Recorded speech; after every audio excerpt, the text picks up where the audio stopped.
बोला बोला देवघर वाले बाबा की।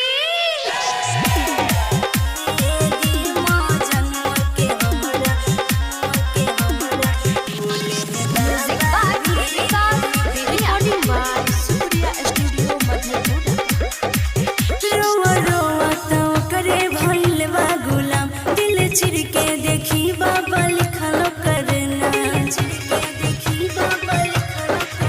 रोआ रोआ तो करे भइल बा गुलाम, दिल चिर के देखी बाबा लिखल करना।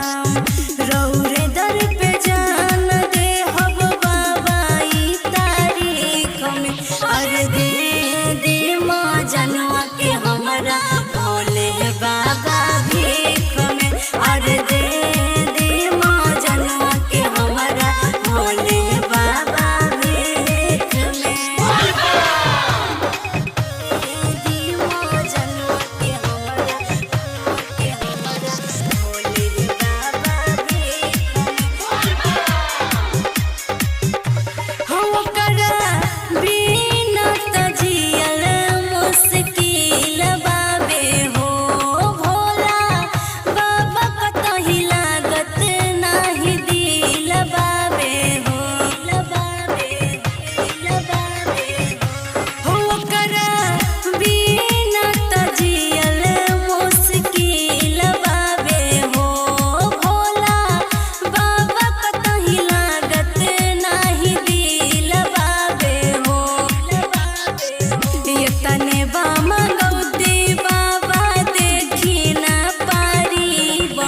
अरे दे दे माँ जनवा के हमरा भोले बाबा भीख में, दे माँ जनवा के हमरा भोले बाबा भीख में।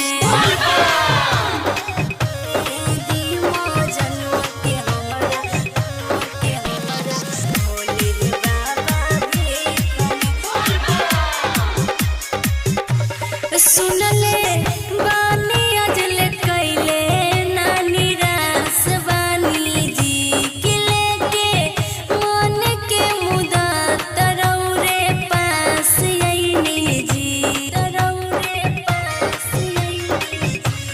सुनले बानी अजल कैले नानी रास बानी जी कि लेके मन के मुदा तरौरे पास आईनी जी।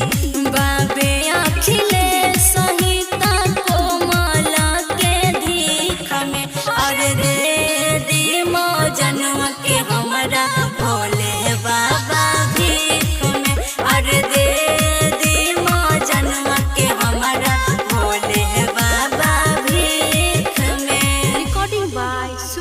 स्टूडियो मधेपुरा।